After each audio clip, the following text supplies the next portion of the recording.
tired of being overcharged and forced into paying a monthly subscription for your Mac and Windows software? Well, if you are, currently we're having a 50% off discount on all the latest Mac and Windows software, such as AutoCAD, SolidWorks, Photoshop, Microsoft Office, and much more. Our 50% off discount will be ending soon, so be sure to text us ready to buy to the number on the screen. Starting pricing for low-end software $100 and starting pricing for high-end software $500.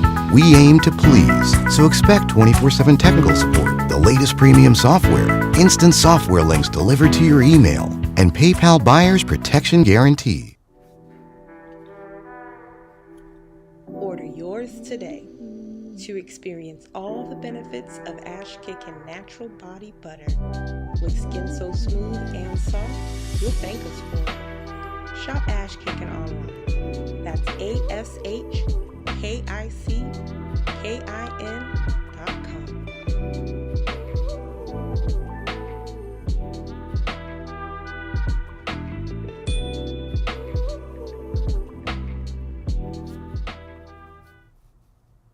Hey there, family. It's your girl, Chris Kelly, and I'm here to remind you to grab your ticket to the most anticipated event of this year. The FBA Expo is coming to you in Dallas, Texas, Saturday, May 27th, 2023. There will be incredible workshops from wellness, business, legal, survival, and educational forums with prominent and powerful figures of today as your host. But not only will it be empowering and enlightening, it will also be entertaining with the FBA Fashion Show showcasing FBA models and designers. Listen, I need all my designers and beautiful models to go to FBAExpo.com and submit your application right now. To my Dallas family, I'm looking to showcase local talent and I'm in need of a poet. So please visit FBAExpo.com for vendor availability and to purchase tickets to the expo. Stay tuned for more information and come out and support Black creation. Get this knowledge. Come see me, come see us, and come have fun. I'll see you there.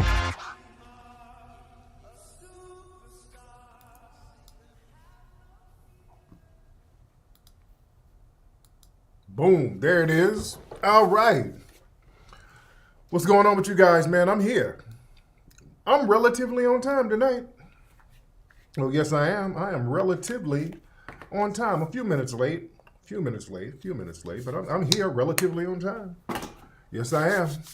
Still getting together. How y'all doing, man? Glad to have the family tuning in. Let me get all my lighting and stuff together. Let me get everything popping like I need to get it popping. Boy, it's been a long week, long weekend. But we in here. Excuse me. Okay, what are we looking like right now? Okay, we're getting people coming on in now. Everybody come on in right now. We're live. We're making it do what it do. Everybody pile on in the room. What's up, Son of Gold? Shout out to the Zoes in the house. I'm getting lotioned up. I'm getting anointed real quick. Just a little anointing real quick. So I'm not, I'm giving you classy, not ashy tonight. We're going to talk about the Saturday night get down over at the museum. We're going to get into that. Just waiting on everybody to get in the room. This is what I'm going to need the family to do. I'm going to need y'all to do three things. Three easy things for you guys. They're very easy. Number one, I'm going to need you to hit that like button. I need y'all to hit that like button. Just hit that like button right there. The thumbs up, hit that real quick. Then I'm going to need you, if you haven't done it, hit the subscribe button and the bell notification so that you'll get notifications when I go live. Hit that. And the third thing I need y'all to do, get the link. I need y'all to get that link, share it on YouTube, retweet it on YouTube, and then repost it on your Facebook, ladies and gentlemen, to let everybody know that we're in the building. Excuse me. So, man, look, we're here. A lot of great stuff happening. A lot of phenomenal stuff happening, man. First of all, got to give a shout out to everybody who came down to the Hidden History Museum last night. Did we have a phenomenal time or what? Give me a thumbs up if you were at the Hidden History Museum last night at the event we had last night. Give me a thumbs up. We had another, it was beyond sold out. It was like way over capacity. It got into standing room territory. It was phenomenal. Let me see the thumbs up of all the family who came to the Hidden History Museum last night. Do y'all know how much fun we had last night? We had a ball last night. What's up, Kiki? We had a ball last night at the Hidden History Museum. We call it the March Museum Mixer. And we had some phenomenal comedians up there. I'll show you guys some pictures for some of the guys who missed it. We had a phenomenal time last night. And the crowd was wonderful. The comedians were wonderful.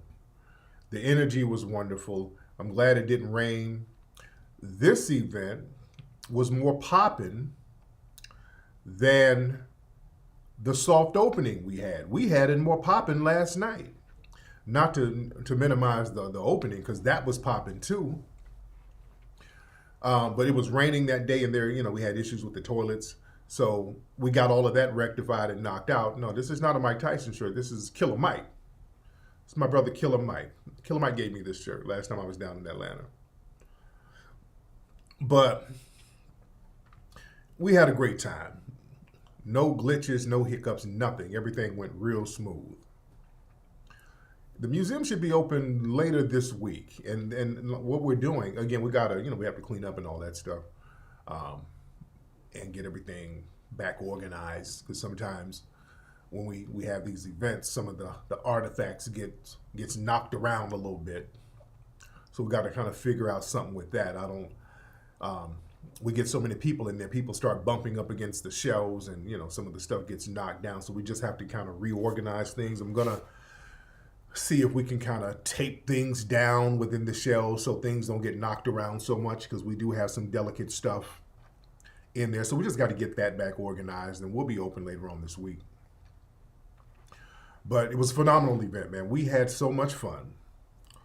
Man, it was beautiful. Shout out to my brother Dwan B, who hosted the comedians. Man, we had some phenomenal comedians in the house.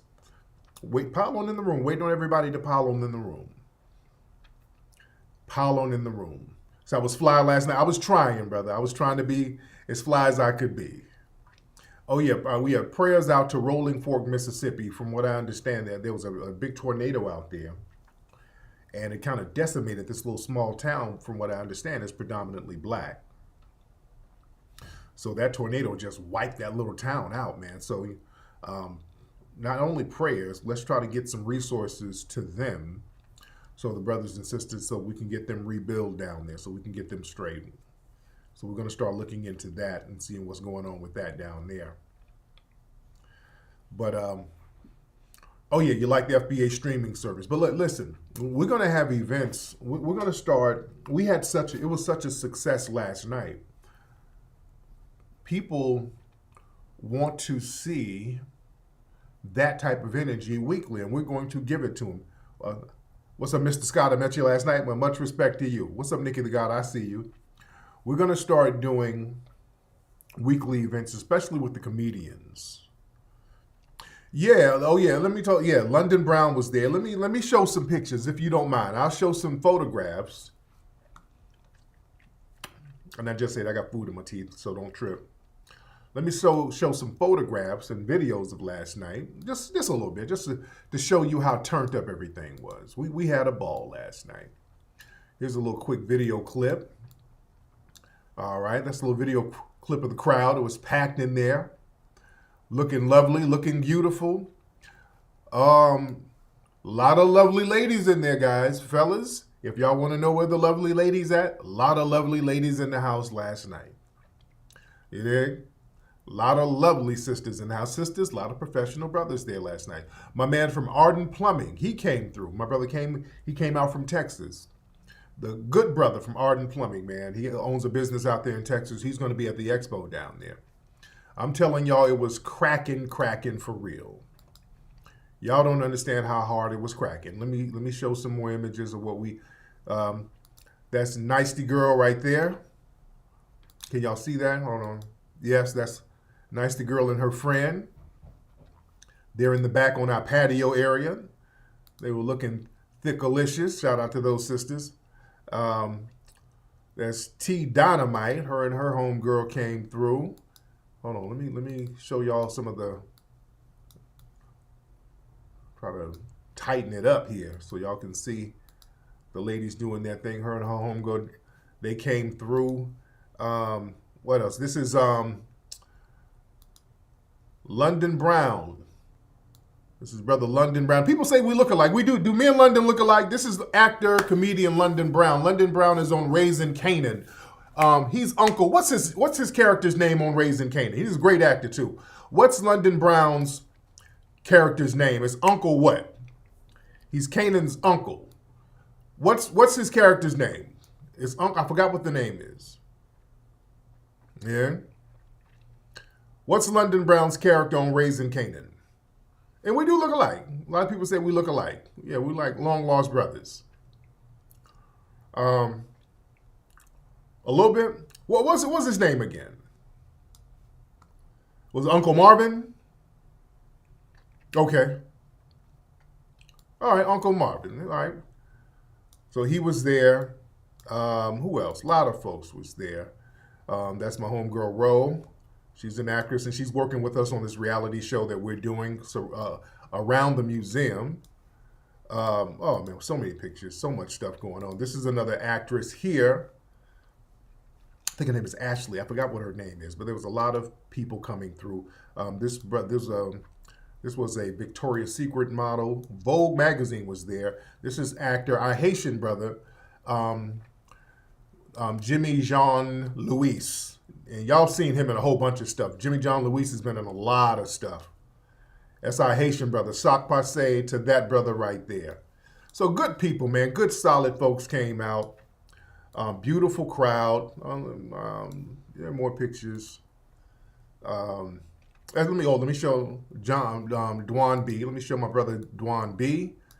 That's Dwan B on the far right, with Afro Elite right next to him, and Dwan B hosted the festivities. This sister here, they said she was on. She did some Nickelodeon shows. Angelique Bates. Okay, where's more stuff? Oh, okay, there's more stuff of us just kicking it. That's me, chilling. I'm putting on the Hollywood smile on the red carpet. Let me show some stuff. Cheesing it up. Some more actress models coming through. That's the crowd chilling as this sister who was a comedian on stage. She was phenomenal. The comics were phenomenal. The comics were great last night. And again, I'm just saying, we had a ball, man. We had a phenomenal time at the Hidden History Museum, man. You was there, yeah, Joe. Yeah, the comics were great, man. You dig? Everybody was phenomenal. And let me tell y'all something, man. This is grassroots. This is FBA grassroots, and some of our non-FBA brothers will participate. But this is what we do. This is grassroots excellence. You dig? This is grassroots excellence, ladies and gentlemen. This is what we do when we put stuff together. I didn't see taco meat there. And my brother's welcome to come through. Yes, the comics were great. The comics were very, very funny. Yeah, Angelique is dope. Yes, indeed. The female comic was killing it. When she was talking about her kid, she was talking greasy about her daughter. That shit was hilarious. Yeah, she was funny as hell. And we're going to start doing that every week. We're going to have a comedy night, man. We're going to start putting a lot of new comics on from the community and just from all over. But we're going to make it a spot where we're going to bring a lot of comedic talent, because last night was phenomenal and people really enjoyed it. And we're going to do the next joint in a few weeks. We're going to do it in a few weeks. We're going to start doing it weekly, actually. We're going to start doing things weekly. Shout out to my sister Mika. Was that food phenomenal or what last night? Everybody was complimenting the food. We had complimentary food for everybody. The food was off the damn chain. Do y'all understand what I'm saying? My sister Mika, she has a food truck called Meek Mills, M-I-K Meals, M-E-A-L-S. Yeah? Yeah, you said they're funnier than the comics you see on TV. Real talk. That's why there's a void missing. You don't have that get down, that no good black comedy spots no more in town. I want that vibe that we had back in the Comedy Act Theater days. My LA people know what I'm talking about. Because me and my folks, we went to a few of the comedy clubs around Hollywood, just kind of seeing what was going on, and the vibe is dry.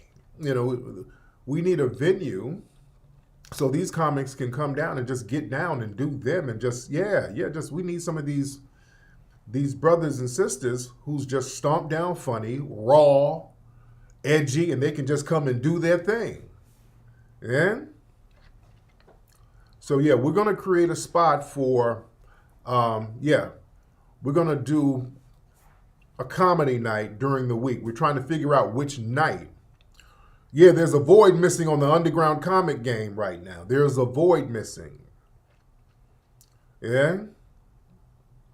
There's a void missing, and we're going to fill that void. We're going to start putting a lot of folks on and giving them a spot. Because, hey, man, you come down, there's a phenomenal crowd, and we had some of the media people there. So it's a great venue for a lot of up and coming comics, man. Oh yeah, Carlos and those guys from 85 South, I will absolutely have them come through and perform. Yeah, we're gonna make it pop off. We're gonna really make it pop off. Yeah, we're gonna bring it back. Yeah, because a lot of stuff has been gentrified. That's true. A lot of stuff has been gentrified. So we're gonna start putting a lot of black comics on, because people. Yeah, we need to keep it going. Yeah, everybody last night kept coming to me like, man, when is the next one? Everybody kept saying, when is the next one? When is the next one? When is the next one? People didn't want to leave. You dig? You said poetry night. Yeah, I'm going to try that too. We're going to do a poetry night too. Y'all throw me some ideas about that, because we've been throwing that idea around too, like a poetry night. You dig?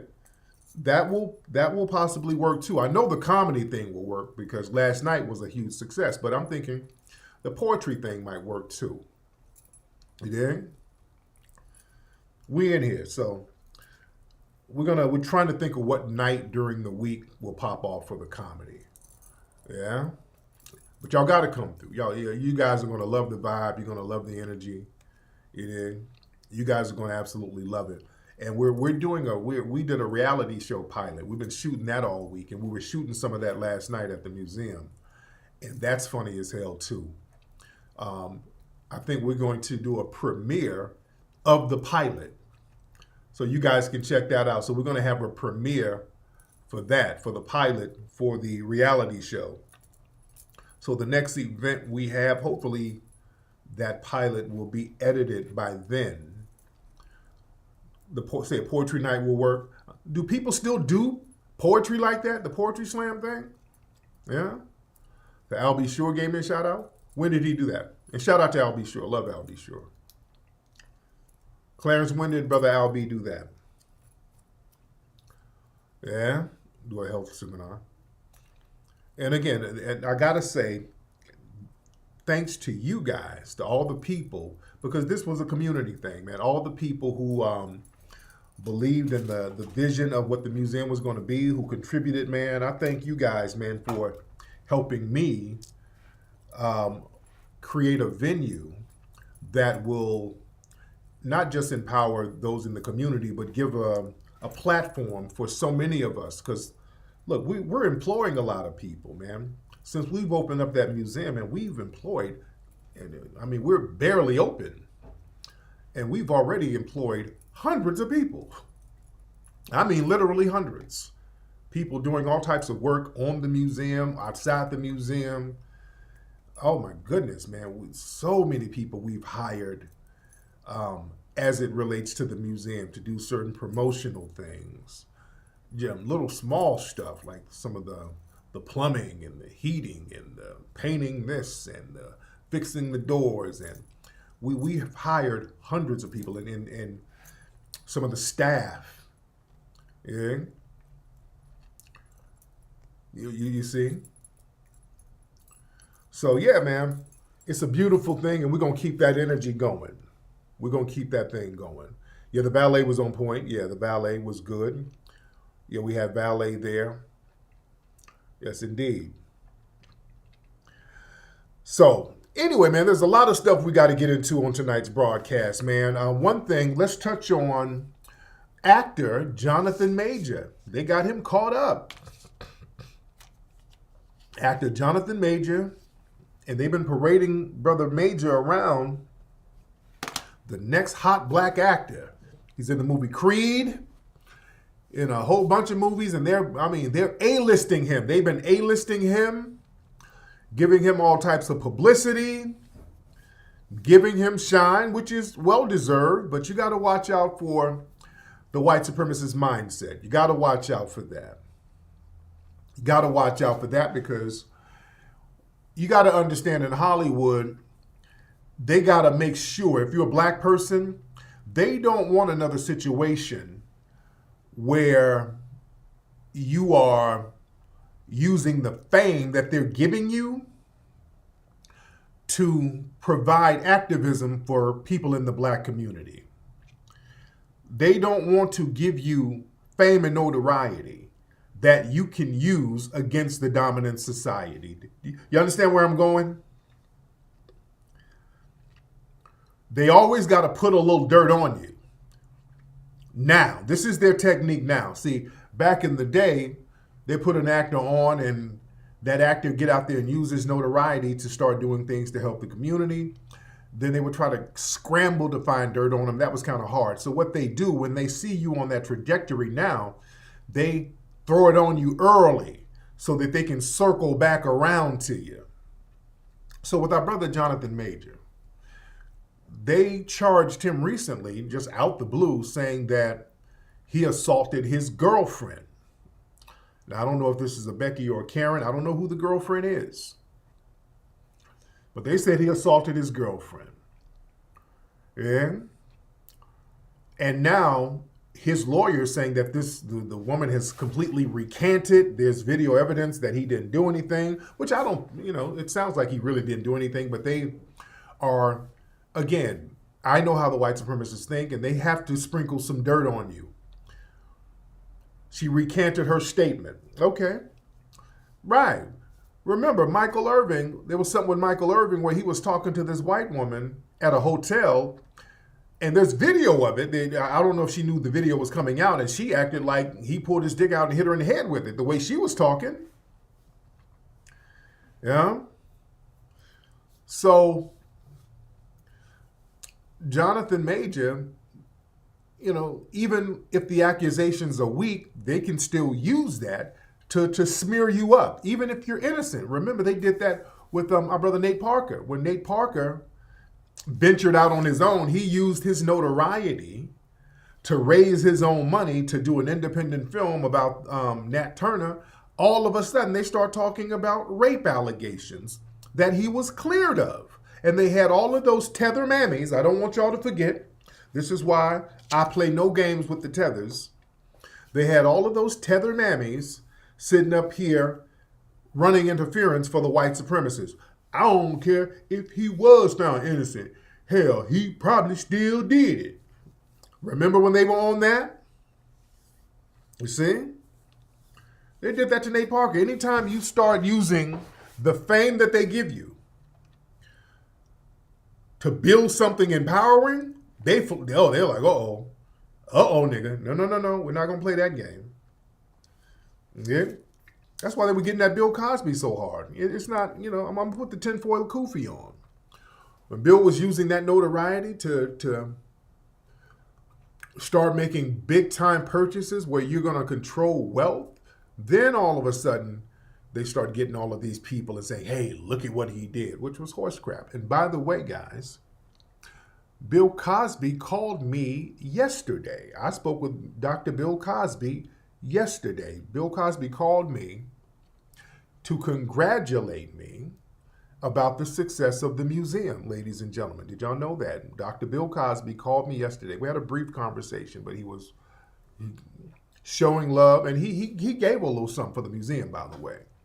He actually gave a little something for the museum, last year. Shout out to Dr. Cosby. He called and said he's proud of what we're doing over here. And, it's so important that we keep on doing what we do. Yeah. Yes, he did. Yes, he did. He called me yesterday. Shout out to Dr. Cosby. Yeah.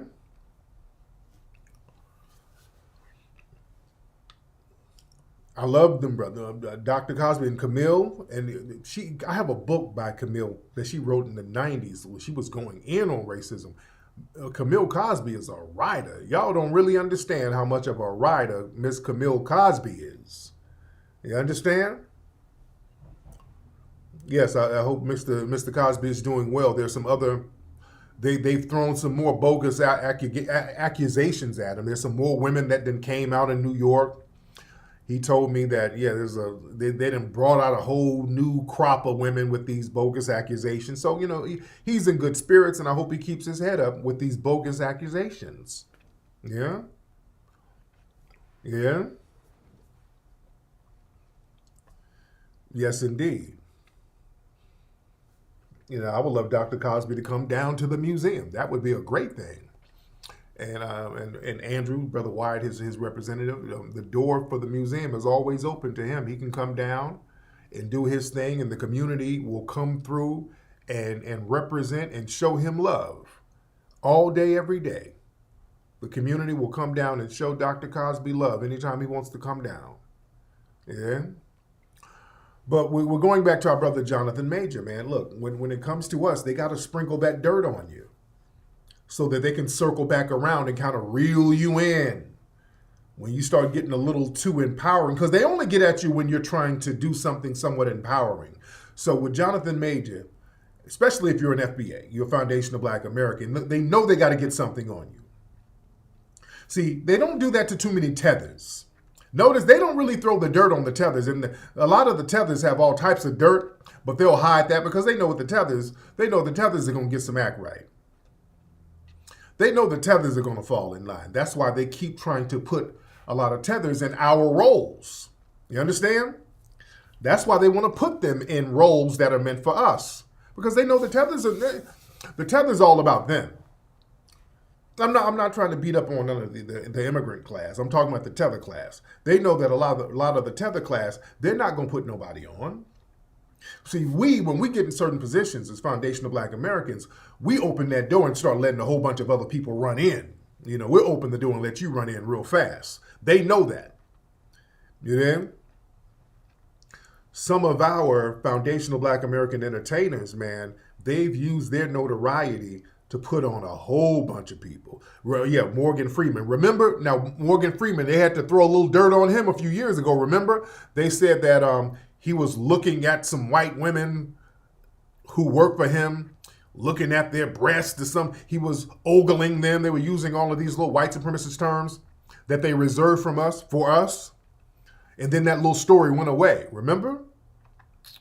They tried to do that with Morgan Freeman a few years ago. They're like, hey, I know you've been scandal-free all these years, but your little old ass can get it too if you get out of line, Morgan. We're letting you know we can manufacture some sexual assault. All you have to do is go in a room and look at some white women, and we can flip that and say you were flirting. You were staring too hard. Yeah? But like I said, with black entertainers, a lot of times we put a lot of people on, like Eddie Murphy. Eddie Murphy put a lot of people on. I'm talking about a lot of people are eating because of Eddie Murphy. The Wayans brothers, he put them on. He's been knowing Keenan and those guys for years. Keenan Wayne, he put him on. Robert Townsend, he gave him some shine. Robert was already grinding, but Eddie got Robert Townsend to direct the movie Raw, so he brought him in. Remember, it was Eddie Murphy who discovered Chris Rock. Eddie Murphy put Chris Rock on. Yeah? Eddie Murphy put on a lot of folks, man. Oh, yeah. Yeah. He put Red Fox back in the game. when they were trying to take Red Fox out because of some tax stuff years ago. See, they got Red Fox. They were gonna, they threw some tax stuff at him, some tax charges on him. So, Red Fox was about to go broke. Red Fox was out here begging for help. Eddie Murphy saved him. Eddie Murphy saved Red Fox from financial ruin. Y'all Google that. This was y'all remember that? He kind of, Martin was already doing his thing, but Eddie put Martin in the Boomerang movie. That blew him up. Yeah, remember? Dave Chappelle was in Nutty Professor. A lot of y'all forget. He gave Dave Chappelle a huge role. Remember, Dave Chappelle was in Nutty Professor. Yeah? Yes, he was. Amen? Yeah, we put folks on. We'll use our notoriety to put folks on. Ice Cube, we can go into Ice Cube. Ice Cube got his notoriety. He put on Chris Tucker, Mike Epps, a whole bunch of comedians, a whole bunch of people came up because of Ice Cube giving them that shine. FBA folks will put folks on. Yeah? Oh yeah, Halle Berry, he gave Halle Berry a starring role in Boomerang. That's one of my favorite movies. Yeah? So we put folks on. And they know that. Our singers and entertainers. Prince put a lot of people on. Rick James put a lot of people on. Rick James put Eddie on musically. Yeah, Cube put Cat Williams on. Yeah, a lot of people are eating because of Cube right now. Oh yeah, Eddie put a lot of folks on. And, that was the energy that we've always had. So they want to try to reel us in now. Yeah, Spike put a lot of folks on. Shout out to Spike Lee. And I executive produced one of Spike Lee's movies. Did y'all know that? The Sweet Blood of Jesus. I was one of the executive producers of that movie. Yeah, Tyler Perry put a lot of folks on. And some of our singers and producers, they put a lot of folks on, That's a part of our energy. James Brown. Yeah. So they got to reel us in. So when they give us shine, they got to make sure that they can circle back and take some of the shine away. Yeah, that's why they had that bogus thing against our brother Kevin Hart, talking about some homophobic jokes. And at the time, I start pointing out how Sarah Silverman and Joe Rogan and all of those people had the same damn jokes that were worse. Y'all didn't pull that on them. Yeah, so we're not going to play that game with Kevin like that. But they had to try to throw dirt on him so they can kind of teach him a lesson. Who is this? Shout out to... All right. And when you don't have dirt, they'll get somebody close to you and throw some dirt. Or they'll make some dirt up on you to keep you in line. Like Oprah, for example. Oh yeah, they tried to throw some dirt on my brother Nick Cannon. Yeah. They tried to throw dirt on Nipsey when Nipsey was alive. A lot of y'all forgot about that. They tried to throw some homophobic stuff at our brother Nipsey when he was alive. And they got those tether mammies to try to undermine him. Some of y'all forgot about that. When Nipsey was here, they tried to throw a homophobic rap on that brother. Those mammies and sambos and tethers are at the root. But with Oprah, let me give y'all, like Oprah's ass. They got dirt on Oprah. They keep her in line. Yeah, they keep Oprah in line because they let Oprah know, hey, Oprah, you better do what we tell you. If we tell you to throw Michael Jackson under the bus, you better start throwing. It can be Michael or it can be you. Which one you want to do, Oprah? We can bring up the sexual improprieties with your dad that happened in the 90s. You think? There was some stuff going on with Oprah's dad. Some sexual allegations, from what I understand, that happened with Oprah's dad in the 90s that a lot of folks don't know about because the media system, they deliberately buried it to protect Oprah. They were like, hey, Oprah, we're gonna get your dad out this situation so we don't mess your brand up because we're making a lot of money with you. We don't want you messing up our money because we just put you on. We don't want this situation to mess with our money. But just understand, we can make something go away. We can make it come back. Oh, so that's why Oprah got that. Oprah, when they give you what, $250 million, they know how to make you act right. So when they tell Oprah, you better go out here and start buck dancing and buck your eyes. Oh, I don't want to. Oh, well, Oprah, really? You don't want to? Well, Oprah, do you want us to start talking about that school in Africa with all of those sexual assaults? Do we need to bring that up again, Oprah? Oh, Lord, no. Lord, don't bring that up. Eh? They're like, uh-oh. They made that African school scandal go away, too. Oh, they got a lot of dirt on Oprah. And then another one of those white gurus that she brought on her show, one of those dudes, he was from South America somewhere, and I think he turned out he was a damn pedophile or something. He was doing all types of weird stuff. So they can dangle that over. Hey, Oprah, hold on, Oprah, you a buddy with this pervert over here. Oprah, you a buddy with Harvey Weinstein. Yeah. They got a lot of dirt they can throw on her. You see? So don't get too empowerment minded, Oprah. Don't get too deep with this thing. So I'm not shocked with the whole Jonathan Major thing. They're putting him on, giving him shine and letting him know what we give, we can take away. So you always expect that when dealing with those in the dominant society. You better expect that to happen. Yeah? But I digress. Let me get into the main topic of what we're talking about today, because we're going to hit on a lot of stuff today. But the main topic we're talking about, TikTok warfare and anti-black deflections. Now, TikTok, there's some hearings going on right now because, TikTok is owned by China. And they're saying, some of the authorities are saying that the Chinese government, they're using TikTok to gather intel, to kind of sway public and social opinion over here. And I believe it.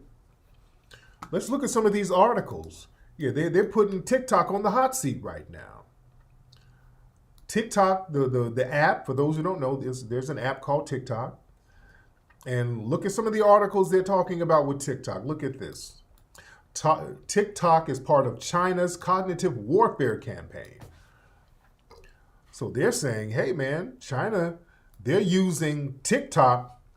It looks like fun and games, but they're using this against the American public. Military reports suggest that warfare is shifting from destroying bodies to paralyzing and controlling the opponent's mind, making the Biden administration's call for TikTok's Chinese owners to sell their stake in the app or face a U.S. ban. They're talking about banning China. And remember, all of this is coming on the heels of these Chinese spy balloons that's all over the place, spying on these military installations and these nuclear warhead installations around the country. So yeah, they've been having these meetings like, hey man, what's TikTok? I mean, what's the Chinese government really doing out here? How deep is this thing? If they're this bold to have these balloons flying over us doing this intel, what they got going on? So they're really backdoor politicking here, seeing what's going on. So while TikTok ban may take out the first and fattest mole, it fails to contend with the wider shift to cognitive warfare as the sixth domain of military operations underway, which includes China's influence campaign on TikTok, mass collection of personal and biometric data from American citizens, and their race to develop weapons that could one day directly assault or disable human minds. Damn. Okay. In November 2020, a project manager at NATO ACT Innovation Hub issued a report entitled Cognitive Warfare, identifying the human domain with nations racing to weaponize neuroscience. The U.S. government has blacklisted Chinese institutes and firms it believes to be working on dangerous biotechnology processes to support Chinese military end uses, including purported brain control weaponry.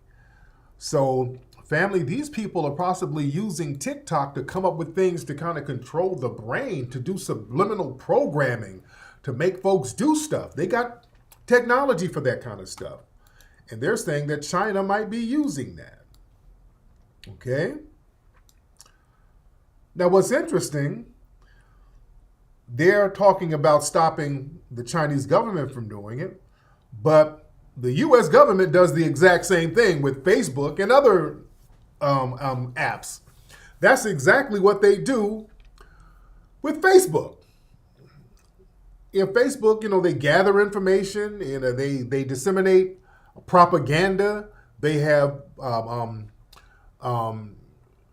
troll assets online trying to sway opinions and push propaganda and talking points. But TikTok, they beat them to the punch on how to do it on a grander scale to get younger people. You see, in TikTok, man, you watch TikTok and everything is real fast.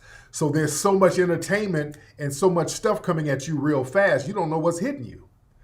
So you're watching all of these goofy, silly videos and people twerking and singing or whatever, and they can easily slip in some type of neuroscience program video that you don't even know that's messing with your mind, some kind of hypnosis.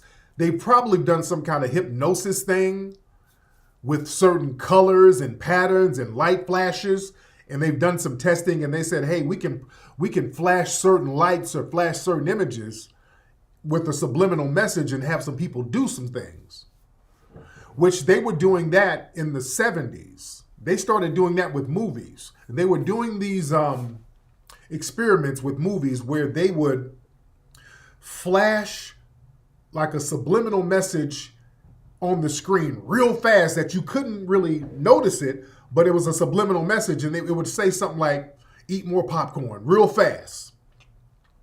They would do something and it would say, eat more popcorn, and it would hit your subconscious mind, and people would get up and go buy popcorn. This was done in the 70s. And they've had MK Ultra going all the way, to the 60s, maybe the 50s. So listen, while you watching a twerk video, yeah, it's deep, right? Yeah, some of y'all know what I'm talking about. They would do that with movies. It was a thing in the 70s they would do that. Yeah, the movie A Clockwork Orange kind of touched on that too. There was a movie came out in 1971, and I think they tried to ban that movie, by the way. There was a movie called A Clockwork Orange that talked about programming and all of that stuff. And they tried to ban that movie. I think they gave it a rating X. They rated the movie X so that people wouldn't see it. Yeah, but that movie was a real weird movie. I remember seeing that as a kid. Real weird movie. Talking about using these images to program your subconscious mind. Yeah. With the cow saying, eat more chicken. Yeah. So they would test it to see if people would eat more popcorn, and people would they'd flash these messages and people would get up and go eat more popcorn. Yeah. So these subliminal messages are real. They've been doing this stuff. So I can imagine, this was what they were doing on a big screen. So imagine what they can do on a small screen, man, on your phone. You looking at your phone nonstop. They have us addicted to watching our phones, and TikTok, it's a very addictive app. The way it's designed, it's a very addicting app. Everything comes at you very fast. You ain't even got to swipe. Everything is just automatically hitting you. And messages just come out of nowhere. So they can easily do some kind of subliminal hypnosis message on TikTok. I believe so. And the U.S. government obviously believes they can do that too. Yeah? You feel me? Yeah, Stanley Kubrick, he did Eyes Wide Shut. Right. Which was something else. That was on some other Illuminati type of thing, by the way. But, so the government feels a certain way about this stuff. So now they're talking about doing a ban on TikTok. They're like, hey, the Chinese government, what are y'all doing? They're looking at them funny style now. So now that China is on the hot seat,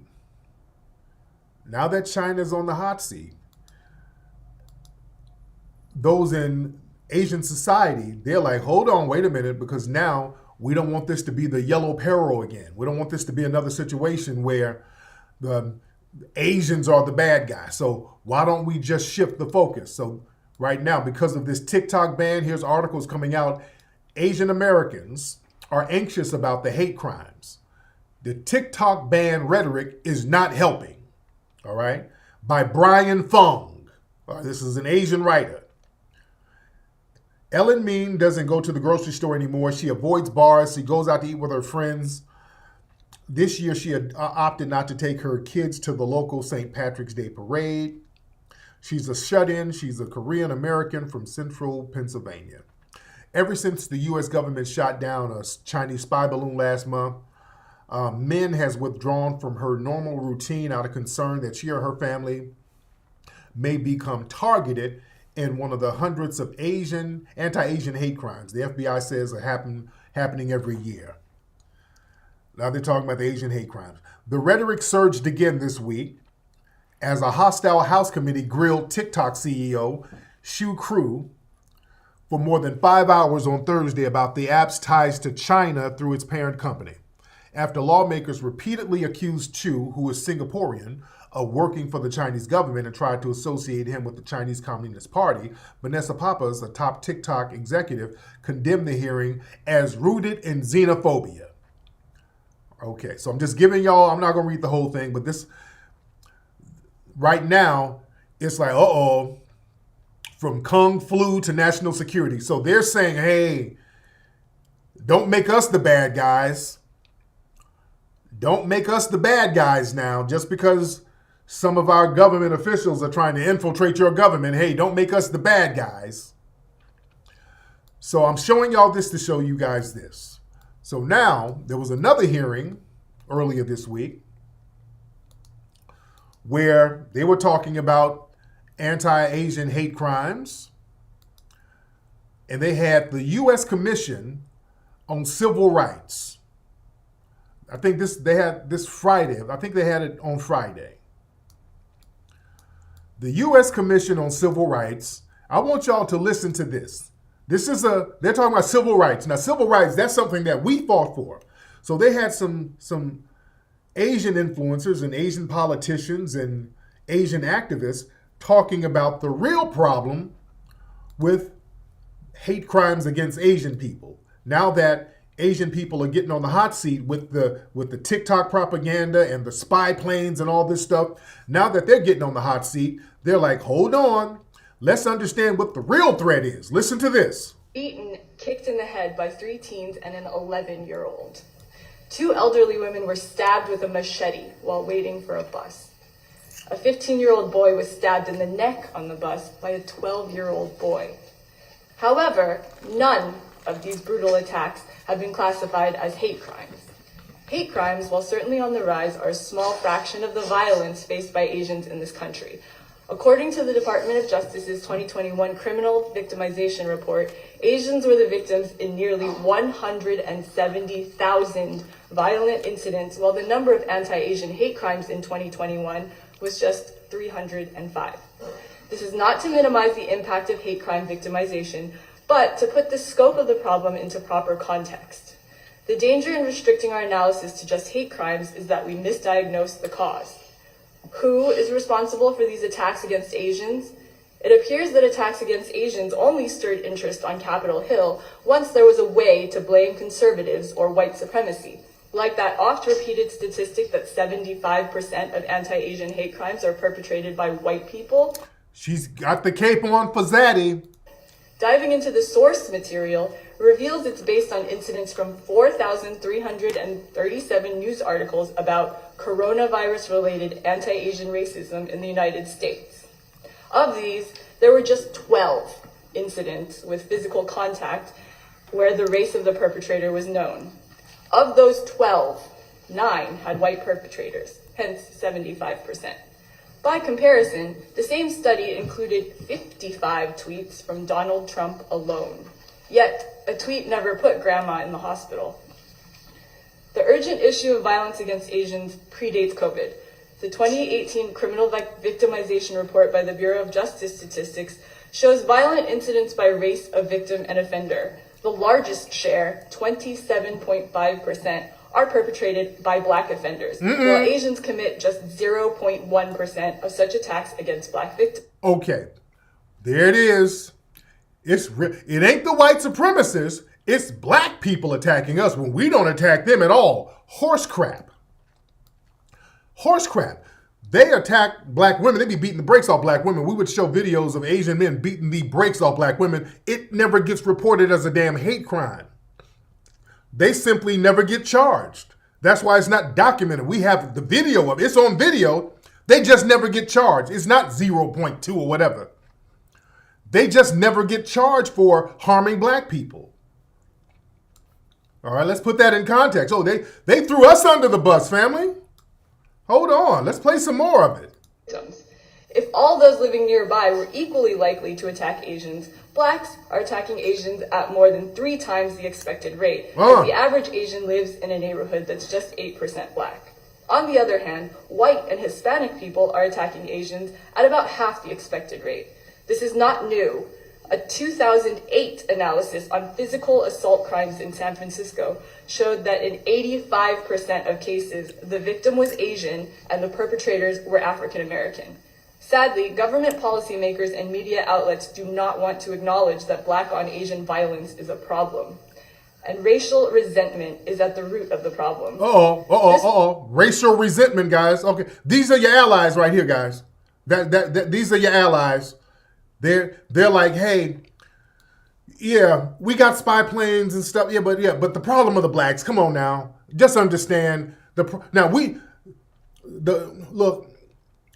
I know we're using programming with TikTok and some of us are trying to undermine the government, but really it's the Blacks. Just really it's those guys. It's really them. Hold on, let me play the rest. Let me play some more. Hold on.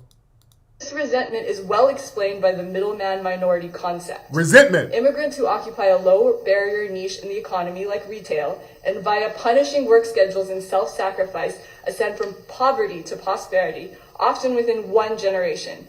Middleman minorities have faced violence throughout history because native populations of lower status feel entitled to the same outcomes. Oh, did y'all hear this? She said there's racial resentment because they come over and within one generation, they come out of poverty to prosperity, and native populations, which is us, we're resentful because we feel entitled for the same outcome. You dig? And your prosperity comes directly from us. It's the Black community that's funding you. See, they're buying into the model minority myth. You see? They're buying into the model minority myth. Oh, yeah. That anti-FBA resentment is real. It's like, white daddy, leave us alone. Throw them under the bus.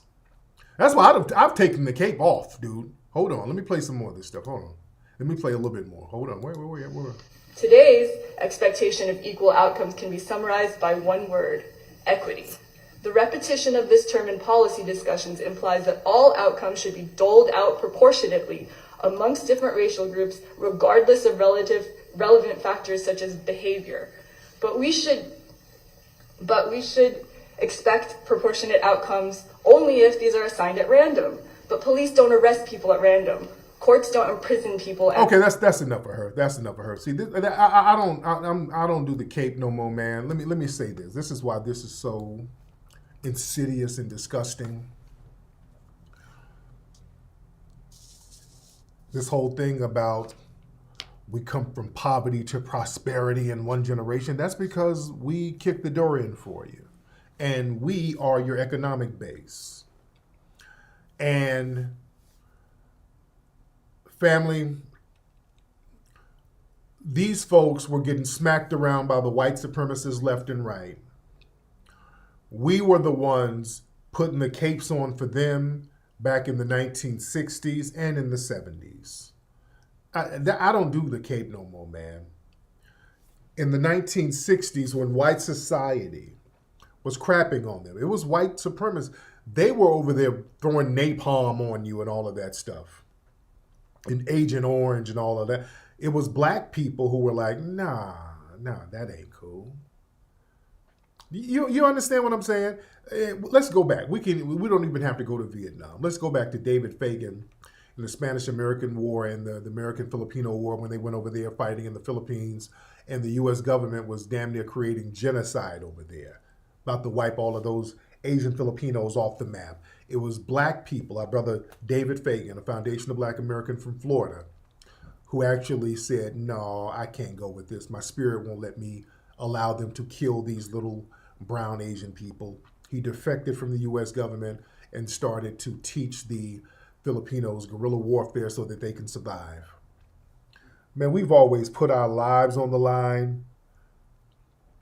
For people to turn around and flip on us like this, we got to take the capes off. You understand?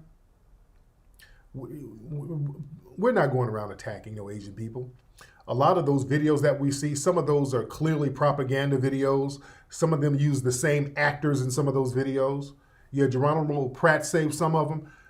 Man, some of our biggest superstars put their careers on the line. Muhammad Ali famously put his career on the line and said, I'm not going to go over there and kill those people. Those people never did anything to me. That's honor. You would never. You understand? The Huey P. Newton, the Black Panthers, a lot of them brothers were standing up for the Vietnamese and the Koreans and all of these people over there. When Bruce Lee came over here, it was the black community who embraced Bruce Lee. Bruce Lee was kicking it with black people in Oakland. It was black people flooding to see those Bruce Lee movies. We made Bruce Lee a thing in the 70s. You understand? So families, we have to stop being afraid and ashamed to take the capes off. We can take the capes off. We don't have to be on some kumbaya with everybody who ain't on that with us.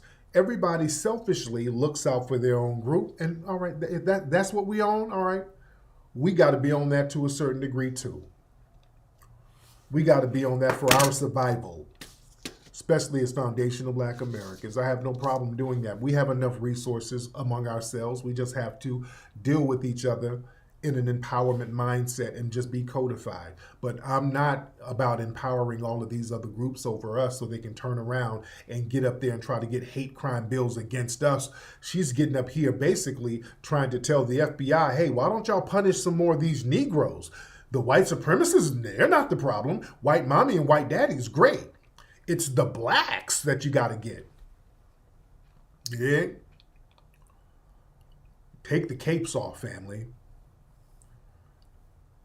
Because now that TikTok and all of these, you have some of these foreign governments trying to undermine the United States government. Yeah, these people got spy planes all over the place. Yeah. So if there's going to be negative propaganda against them, don't you hop your black ass out there trying to cape. Oh, Lord, don't you talk about them. Then sit down. Let them deal with that. Let them deal with the propaganda.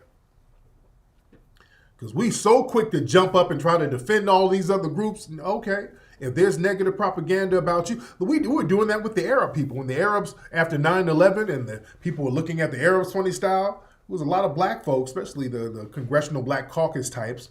Now, everybody's the same. Now, we don't need to be like that. We won't need no stereotypes. Everybody love each other and all that stuff. And please, what the hell you caping for?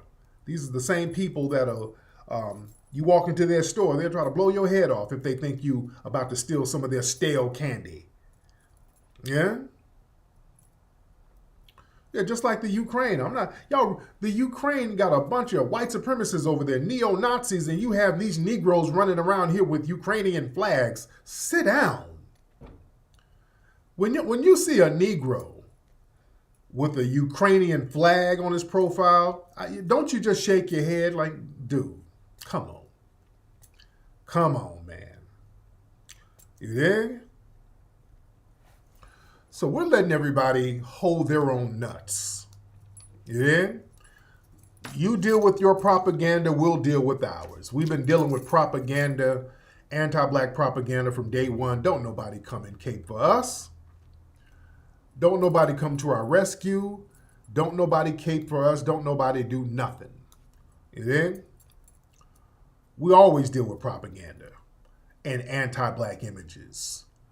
And it's all over the place, man. There's so many anti-black images, and some of them are even subliminal. That's why when we look at movies and we start to read in between the lines of movies, a lot of it is not just tinfoil kufi. You know, a lot of movies, because sometimes they can't just be overtly racist. They have to do things on the low. They have to have subliminal racist messages. You understand? And they really started going more subliminal really around the 60s, the late 60s. They couldn't be so blatant with it. Well, they kind of stopped a little bit in the 40s. Before the 1940s, where they would have us literally eating watermelon and buck dancing and, bucking our eyes, Step and Fetch It, Monton Moreland, all that stuff.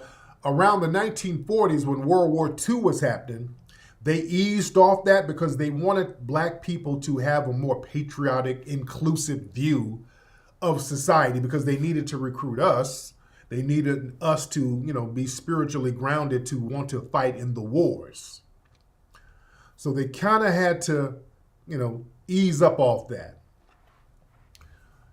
But there were still little remnants of it. In the 1950s, they tried to dip back into the Amos and Andy type of thing. But in the 60s, they had to kind of abandon the overt anti-black racism in movies and television, because we were like, hey, man, enough is enough. We started to get some pride in who we are. And we were like, hey, man, you know what? We ain't taking this no more. Enough is enough. So they had to do little things. They had to shift things. So they had to be, starting in the 60s, they had to go real subliminal.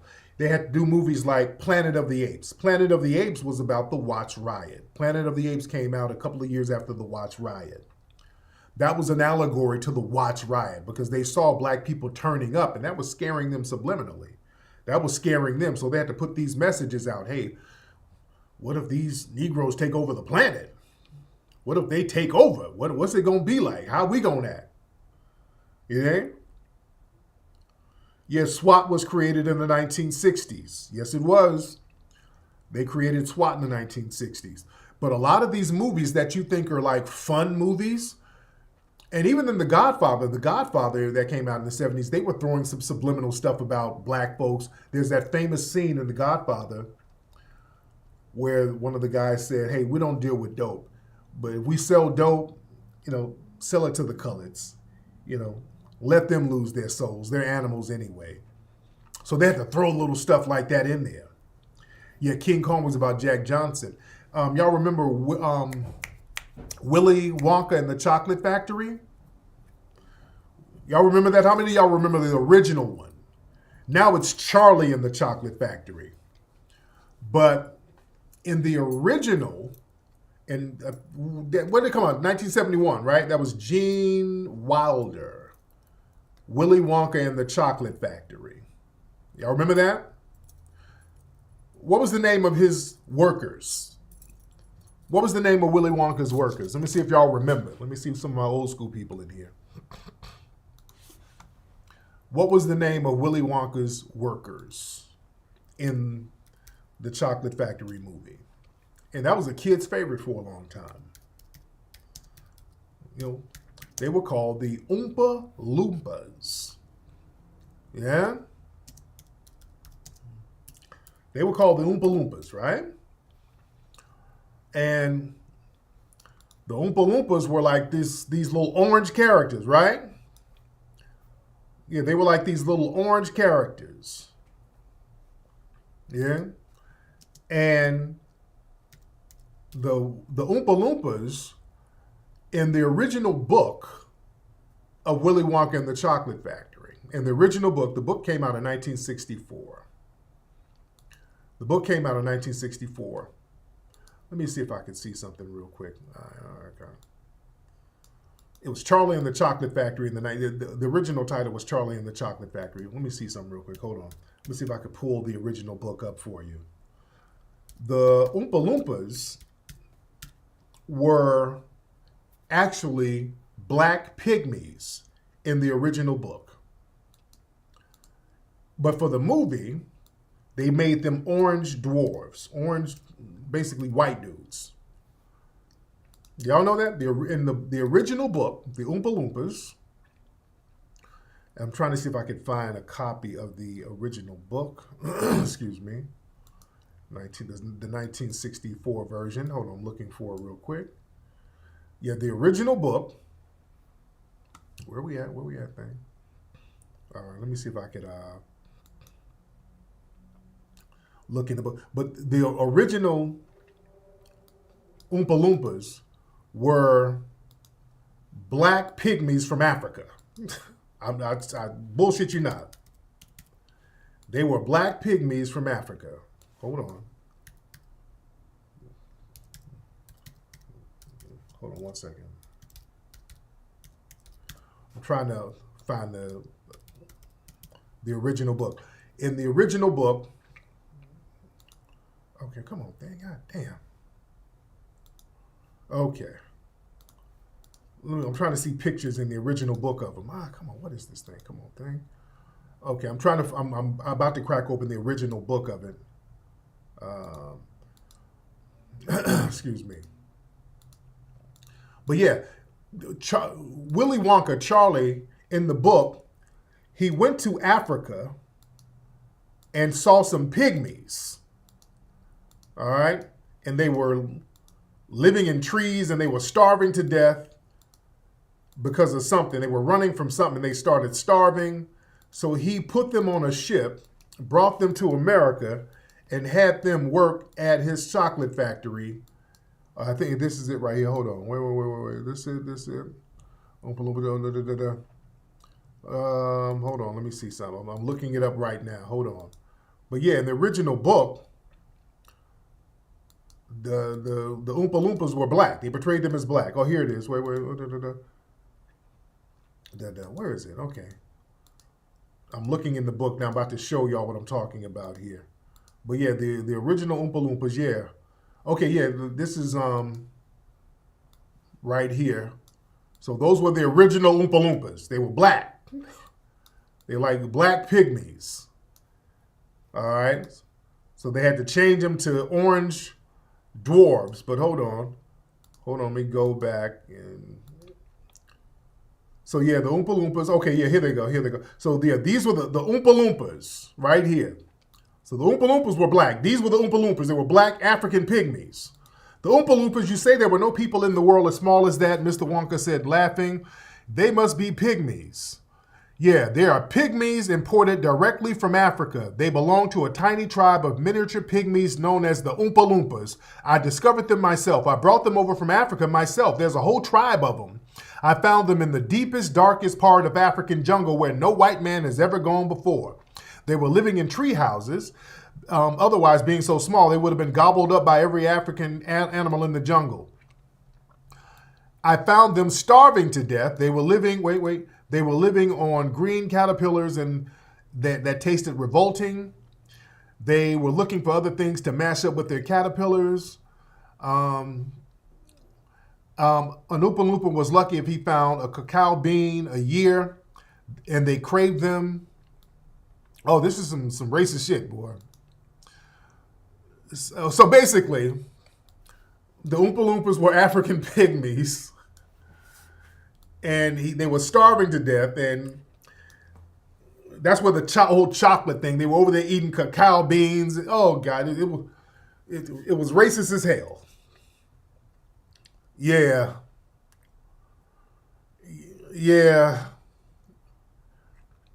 So, yeah, they came over to make chocolate, and they were eating the chocolate because they were starving in Africa. Dude. So he was a slave owner, basically. They were his slaves. The Oompa Loompas were slaves. So there's your childhood right there. You better understand what you're watching. All right. Oh, it's so racist. They went all the way racist with it. That's why they had to change all of it up for the movies. Yeah.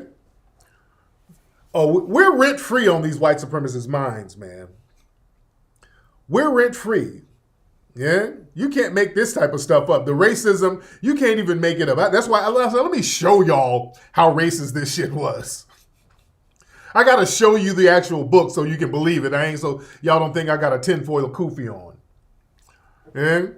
Yeah, those Oompa Loompas were supposed to be starving African pygmies. Yeah, man. Yeah, what? Curious George? Yeah, what's that really about, right? Yeah. Yeah, the cacao bean, that's the chocolate. That's where the chocolate and stuff comes from. He was over there getting chocolate, and the starving African pygmies were looking for the chocolate bean, and he was like, well, y'all just come work for me and eat all the chocolate you want. You know? Imagery is very important. And let me tell you something. You better watch what your kids are watching, because they'll slip in some stuff real quickly. My baby girl, Amira Love is what, 8-9 months now? She's about to be a year. My girl is getting big. She's about to start walking in a minute. She's crawling all over the place. But she loves a show called Coco Melon. Amira loves Coco Melon. That's her show. She sits up grinning and watch. She loves that show. And Coco Melon, from what I understand, because I just kind of glance at it, I think Coco Melon is a little boy, right? Let me look up who exactly is Coco Melon, because there's always one main kid, a little white boy. Look, Coco Melon. So Coco Melon, the main character is a boy with the American YouTube channel. Hold on. I'm looking it up because the main character is a boy.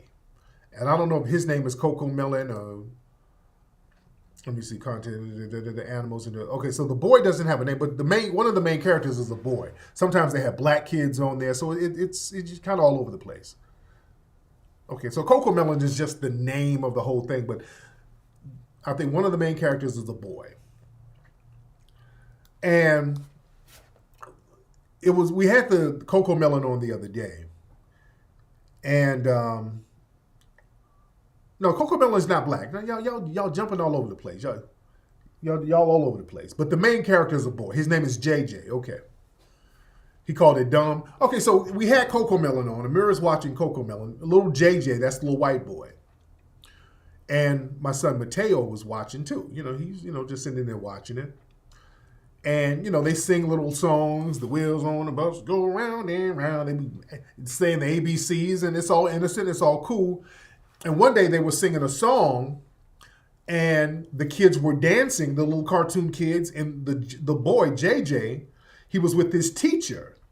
And the teacher was like, hey, kids, we're going to sing this song. Let's sing Mary Had a Little Lamb. And you guys dance while I sing Mary Had a Little Lamb. Hey, let's sing a ballerina song.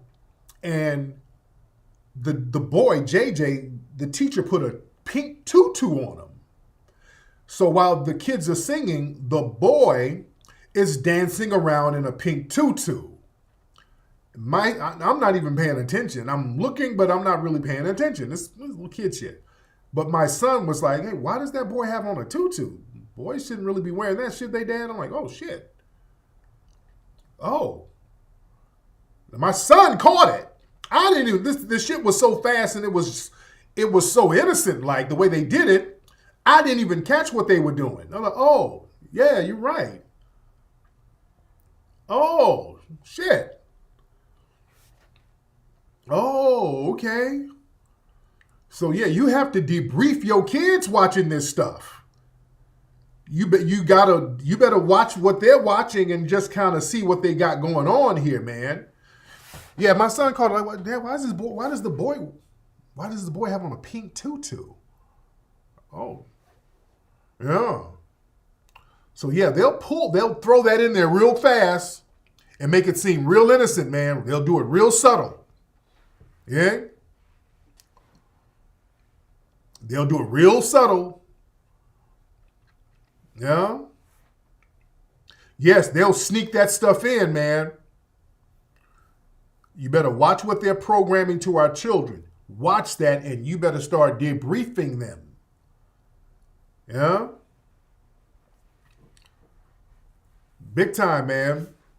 We better understand what's going on out here. It's real out here. But with us, they always use out thing, going back to that old hate crime thing at the civil rights hearing, we're the ones fighting for civil rights, and then they'll use the civil rights laws against us. That's like some kind of running joke with the white supremacists. Anytime people want to call out so-called racism, they try to find something that we do and make it comparative. They just made Whoopi Goldberg apologize. Whoopi Goldberg had to apologize for using the term gypped. Y'all remember we used to use the word gyp back? Hey man, you trying to gyp me out of money. You understand? Y'all remember that term? A lot of folks don't use that term, but back in the day when we were growing up, if you try to scam somebody or trick somebody out of money, oh, you trying to gyp me out of money. So Whoopi Goldberg used the term gypped on TV. And some of the suspected white supremacists was like, hey, wait a minute. I'm offended by that. Because gyp is short for gypsy. All right. And nobody really knew this. We didn't know this. I didn't even know the word gyp was spelled the way it was spelled. Jypped. I didn't even know it was spelled like that. Nobody even knew what the real meaning of it was. We just knew that it meant, kind of scamming somebody out of money. But it was short for gypsy. Because I think in parts of Europe, those gypsies they had a kind of a reputation, or there was a stereotype about them swindling people out of money. Who knew that? Nobody really knew that. Nobody knew that. So now there was some white gypsies, the white ones, because you got a bunch of white people over there in Europe, or who's have European ancestry, who claim to be gypsies. So they were offended by her using the word gypped.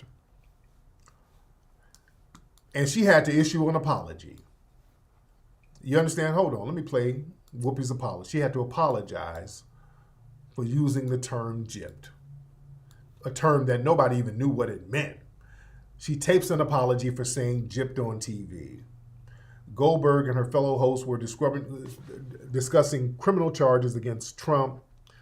And she said, when you're a certain age, you use words from when you were a kid. Let me play her apology. She used the word gyp while discussing the case. It's a long-time slang term used for being cheated or swindled. It's viewed as a slur by some because it's associated with gypsies. Boy, this is a reach. Boy, this is a hell of a reach. Hold on one second. So this is her. Hold on. You use words that you know from when you were a kid or you remember saying, and that's what I did today, and I shouldn't have. I should have thought about it a little longer before I said it, but I didn't. And I should have said cheated, and I used another word, and I'm really, really sorry. Boy, they are... But they got to drag black folks out. Boy, they got to manufacture. Nobody knew that word was associated with gypsies. The intent of it. See, that's the thing. They have to make an example out of black folks because you know good and well nobody knew there was no intent. Well, that's a reach with long arms. Now, when somebody gets on TV and says woke, there's an intent to that because you're talking about black folks and they can still get away with it. They use anti-black terms all the time with the intent of being offensive to us. The whole intent is to be offensive. You know good and well Whoopi Goldberg did not mean to offend no damn gypsies. And who's a gypsy? Who are the gypsies? You dig? And if we want to get real deep, the term gypsy comes from African. The Egyptians, these were people who were believed to be ancestrally connected to the Egyptians.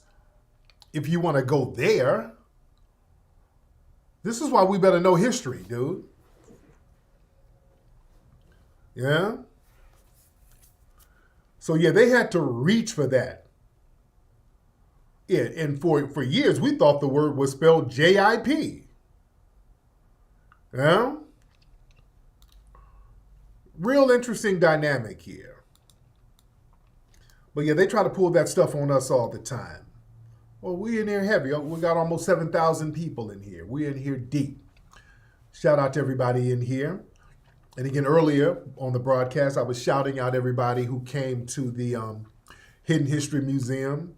We had a great event last night, a phenomenal event at the Hidden History Museum. Shout out to all of you who came. It was a completely packed house. Let me show a picture again. This is the Hidden History Museum last night out here in Los Angeles. We were way over capacity. We sold out, and it was on and popping. Just show you a picture of the festivities last night. There was a great comedian on stage. The comedians were phenomenal. That's us having a ball in the museum last night. Some of the red carpet stuff here, some of the lovely ladies that were here. That's me, looking like a broke Tyler Perry. But yeah, we had a great time. For those who missed the photos, showing the photos of the festivities last night. And this is us on the red carpet doing our thing. For those who did not see, showing y'all again. Some of the lovely actresses, me and Brother London Brown from Raising Canaan. Just a phenomenal night last night. The ladies were looking so good. Oh my goodness, the ladies, y'all were looking phenomenal last night. Oh yeah, we did film a lot of stuff last night. We were filming a pilot for a reality show. So we didn't film the whole comedy show, but we filmed a lot of stuff that was going on last night, and that's going to be in the reality show pilot that we have about the museum, ladies and gentlemen. You know? So yeah, we're going to have a lot of events. We're going to start having weekly events at the museum, and it's just going to be popping, man. People really enjoyed how we were getting down last night, and we're going to continue that energy. We are going to continue that energy. And we're going to have more performances up there, more comedians. So it's going to be right. It's going to be popping. Get somebody to perform. Yes, we are. We're going to get people to sing up there, and we're going to do the weekly comedy thing. Yeah. Yes, indeed. But speaking of performance, did y'all see, we tweeted this earlier, one of these Tether publications, they sat up here trying to say that Burna Boy was basically selling out venues faster than Beyonce. Boy, these Tether publications are so desperate, and they got checked. Many of those non-FBA publications, these are some of the biggest damn pathological liars that you ever want to see. And this one got checked. This Afro Beats website. Let me show you guys this. Let me show you guys this. There's some Afro Beats Twitter, and they lie on me all the time, by the way. But this guy from Afro Beats Global, whatever that is, Burna Boy and Beyonce booked stadium tour in Netherlands on the same night.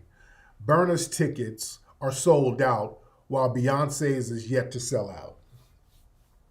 Now, on what planet do y'all believe that? And people got in the comment section getting in their ass. You are delusional. Number one, that ain't true. Burna Boy took him they said damn near a year to sell out the venue, a few months or whatever. It took him a while to sell out. He didn't sell out overnight. And the venue that he sold out was way smaller. It was a much smaller venue. Beyonce, she had like 100,000 seater venue, which she did sell out, and she sold out. And they're about to sell out. I think they sold out 2 nights. Also, the Burna Boy tickets are hella cheap. So yeah, the tickets are hella cheap, and Beyonce's tickets like $1,000. Yeah? Yeah, his tickets are hella cheap for a smaller venue. So dude, y'all, man, boy, we are rent-free. Boy, we are so rent-free, dude. We are rent-free in a Tether's mind, man. Yeah? Yeah, somebody said that Burna Boy's tickets were buy one, get one free. It was like, they're damn near giving them away. You dig? So tell the whole truth. But y'all got to get that contempt, that FBA contempt out of your system. That FBA contempt is ridiculous. You dig? It's and I don't want to start getting in on the tethers, but I just got to touch on just some of the contempt. We're so rent free. I saw one video, some girl, she did a YouTube where there's another one of these YouTubers whining about foundational Black Americans. This one, she's a Haitian woman telling that same lie about how foundational Black Americans would beat up on them just because they were Haitian and all. Stop it. Look, where's this channel? This woman here. Hold on. Fair use, by the way. This is some woman. I just ran her. She don't even have a lot of views. This is about to give her the most clout she's ever had. She only got like 100 and some views. But just this narrative. This is the Haitian immigrant talking about, and I don't get advice from people who fled their homeland. I just don't. But here she is talking about how she was treated when she got here. Hold on. Like, how are white people the devil? When I came to America, white people didn't hit me, you did. White people didn't belittle me, you did. White people didn't tell me that I'm nothing, you did. White people didn't try to harm me, you did. Okay, let me stop there. Let me talk to the tether class for a minute when y'all say that, especially, ma'am, if you coming from Haiti. The white supremacists did all that stuff to you. That's why y'all had to have a Haitian revolution. The French were slaughtering you, and you had to rise up, and you had good brothers like Dessalines and Toussaint Louverture and Jean Zombie and some of these people who fought these white supremacists back. And the white supremacists are still indirectly decimating your homeland, man. But let me let you eat. Let me let you eat a little bit. All right, hold on. So if white people are the devil, why were you acting like one? You get me? Now it transformed from being people that you should have no parts of to being people that now you should be concerned with because they're mentally ill. I'm just taking you through the process of me kind of being a foreign Black person, right? And I know this might be a tough for people to hear, because what I learned is that when it comes to conversations like this, which is why I avoid it at all costs, I realize that it's so charged emotionally that even if you're telling the truth and it's the real truth of what you experience, if it doesn't fit into a particular narrative, people want to shut it down. They want to kill it. No, you're not supposed to say that. No, you're only supposed to speak in this way. Again, this is tether babble, but all right. This is the whole point why this conversation needs to happen, so that this whole group think, this whole, fake kumbaya thing can stop, because it's not the truth. It's really just not the truth. There are people that have different experiences, right? I'm going to have a conversation that I've been avoiding having for... And ma'am, if you get a decent lace front, at least glue it down right. Okay. I don't know how long, but it needs to be had, right? Because especially as I look at that direction that things are going, it needs to be discussed. So I have a question, and this conversation is really designed to talk to the Black-skinned community, okay? And the reason I'm saying Black-skinned community is because living in America, you have to understand that when you hear a lot of conversations and they say Black people this, Black people that, it took me a very long time to understand that the reason, especially if you're a foreign Black person, the reason you may be looking at this and saying, what is Black people, or what were you getting this information from? That is African American culture oftentimes. Right, yes, which is true. We acknowledge that we are Black people. That's the main thing. Black, in America, African American people tend to not like to be called African American. Right. Trust me, it took me a while to learn this, years. Many actually prefer to be called Black. So because they prefer to be called Black, they use that interchangeably. So they might say Black or Black American. You follow? Now we say foundational Black American, okay? That's why, we got to get this. That's why it was very important to clear this stuff up. Foundational Black American. Or African American. But they identify themselves by their skin color. Whereas if you're a foreign Black person, you identify yourself by your nationality, your ethnicity. And if you're obviously on the continent of Africa, one of the various countries, you might identify yourself by your tribe, right?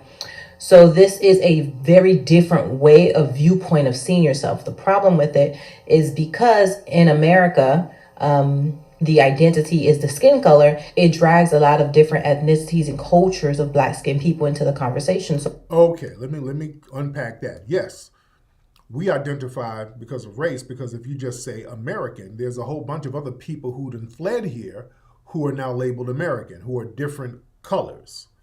So we identify with black Americans, particularly foundational black Americans, which differentiates us from other people who claim to be American. This is why we are foundational black Americans, okay? Okay. And some of them coming from the Caribbean or Africa, a lot of times you don't say black because everybody's black skinned. Everybody's black for the most part. You're majority black there. You dig? So you guys focus on more of the tribal groups and all of these folks. All right. Hold on. So my question would be this. It's why do you call yourself black? I want you guys to really think about this. Like, why do you call yourself black? Like, where does that concept come from? Like, why? Because you can search anything, black community, black culture, black this. Why do you call yourself black? Why? And when I've posed this question specifically to black American people, what you'll always hear, this is what they see me as. This is what they think of me as. Okay. Now, guys, this is what gets me about this, because in America, if you've been here and if you've been raised around black American culture, familiar with black American culture, and it depends on what part of the country I had to learn you're from, right? In the northern states, I learned that it's more laxed. Okay, she's about to get into a bunch of tether babble. So this thing, a foreigner is talking about, well, why do you call yourself black? Is it something that they told you to call yourself? Well, that's like saying, okay, why do you call yourself Nigerian? You did? Because that was a name that a white person gave you. Yeah? Especially in Africa. When we go to Africa, a lot of these names of these African countries, these were countries that were white colonies. They were European colonies. So you're naming yourself after a European colony. And they want to be French. Yeah, okay. Why do you speak French? We can go there. Ethnically, we're foundational black American. We can go there. And our experiences with colonization and imperialism and slavery, it creates unique identities and survival circumstances based on our proximity to some of these oppressive systems. We understand that. So we have no problem saying, hey, we're foundational black Americans. We're not just Americans, we're foundational black Americans. Yeah? We have no problem with that. Because to me, there's a dignity to that. We've survived something that a lot of people did not survive. And the dignifying thing is we are the foundations of this country because we didn't immigrate here, nor did we flee. You dig? That's right there. That's the thing that bothers all these other people. See, this thing, what she's doing, a lot of the tethers got this thing where they try to shame us out of claiming our ownership to the land. See, this is our joint right here. Yeah, we're occupied by the white supremacists. Your land is occupied by the white supremacists. Ma'am, don't come over here from Haiti and try to pull no rank. The reason why you fled from Haiti is because it's not popping there no more. The white supremacists and their white supremacist satellite adjacents, they can come into Haiti and assassinate your damn president, which is what they did last year. Remember? They just walked over there, went to the president's house and took him out. You dig? So if we got some questions, let's ask all the questions. You're under the thumb of white supremacy. We understand that. If we choose to stay and fight and fight for justice, we ain't fleeing. Major difference. We're not getting captured on film running across a border with a box of chicken getting beat by a white supremacist on a horse. All right? You fleeing while a white supremacist is on a horse in modern times. That stuff used to happen in slavery. We said no more. You trying to run across a border with a chicken plate and a white supremacist on a horse. We got a lot of questions, ma'am. Oh, we have a lot of questions. We ain't fleeing. And you're not going to shame us out of claiming our ethnic group, which are foundational Black Americans. All right? We have no problem with that. We are a different ethnic group. And there was some, I don't want to play her whole clip, but there was a part of the clip where she was talking about how they were beating her up and they were beating up immigrants. They hated immigrants simply because they were from Haiti. You know, no. Because most likely you were down in Florida or New York. If any people were hating on you, it was probably other Caribbeans. Usually the Jamaicans, there's some things between the Jamaicans and the Haitians. They don't like each other. That's y'all fighting each other because of your ethnic group. Foundational Black Americans don't do that. We don't sit up here and try to jump on you and beat just because you are Haitian or Caribbean. We don't do that. That's not in our culture. It's not even practical for us to do that. That's a lie. The other Caribbeans, y'all sit up here banging on each other simply because you're from some different Caribbean area. The Jamaicans got a thing about the Haitians. The Dominicans, oh, y'all know y'all go back and forth with each other. Hell, even now, when y'all mosey on over there to the Dominican Republic, they start banging on you. Y'all be banging on each other because of that bullshit, not us. Don't put that on us. You're not going to put that on us. Because for the most part, when you come over here, you're a Black person. We don't look at you. We don't know where you're from. If you are from Haiti or whatever, we don't know you're from Haiti. Unless you have a crazy accent or whatever, we don't even trip on the accent. We clown you because you ain't got no swag. Yeah? Yeah, it was those Americanized Caribbeans. No, yeah, we don't trip on people like that.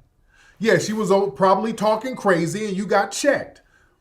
Because that's what usually happens. Usually a bunch of tethers come around us doing something slick, lying and scheming and trying to pit people against each other. We call them out and then they turn around. Oh, you niggas are xenophobic. You hate me because I'm Ugandan. You hate me, niggas. No, nigga, you over here lying and scheming. Ain't got nothing to do with you being Ugandan, but the fact that you're a tether under that lets us know why you're doing what you're doing. You dig? So yeah, we're not gonna let you project that stuff on us. We're not gonna let you do that at all. We ain't playing that game. Yeah? We're in here heavy tonight. Since we got so many people in here, did you guys get the movie American Maroon? If you have not gotten the movie American Maroon, you can go get it at American-Maroon.com, ladies and gentlemen. American-Maroon.com. And also, the next big event that we got coming up is the FBA Expo in Dallas, May 27th. We're going to be in Dallas this week, as a matter of fact. We're doing some promotional stuff down there in Dallas. So Dallas, what's the weather like in Dallas right now? Because we are going to be in Dallas this week. Me and some of the team, we're going to be down there chopping it up and promoting some stuff down in Dallas. Yeah. Yeah, if you do not have the DVD, well, not the DVD, but the Blu-ray of American Maroon, get that right now, American-Maroon.com. American-Maroon.com, ladies and gentlemen. American-Maroon. Where? Okay, yeah, thank you, D. We have some tethers in the room. I wanted you to get them out the room. Yeah, you're going to be at the expo? Yeah, the expo is going to be popping. Yeah. But anyway, who takes that? Look, what's the video? Look at Rich the Kid, new video. He takes the shot at FBA at the end. He's from Haiti. What's the name of the video, Facts Over Feelings? What's the name of the video? Bring a jacket. Oh, is it kind of cold? Oh, yeah. You guys are going to love Dallas. Yes, indeed. You guys are going to love Dallas. Do you say Jason Derulo is going to be playing Ronald Isley? Oh, Lord. Yes, man. Everybody loves the Blu-ray of the American Maroon movie, man. This is a must-see film. Go American-Maroon.com. You can either stream it on FBA Stream or you can get the Blu-ray. Phenomenal film. You guys are going to love the film. And Anyway, guys, I'm going to let you guys know when the next event is happening at the Hidden History Museum. But again, I take my hat off and I thank everybody who came down to the Hidden History Museum last night. We had a phenomenal time.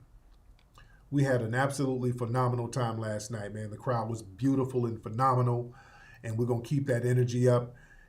You guys can still contribute to the museum. Do a monthly contribution, a recurring contribution, so that we can start letting people just come in free during the normal working hours so that people can come in and just enjoy it. HiddenHistoryMuseum.com. HiddenHistoryMuseum.com, ladies and gentlemen. All right, guys, I'm out of here. Much respect to you guys. Papi Akute and Lala Vuve to the family.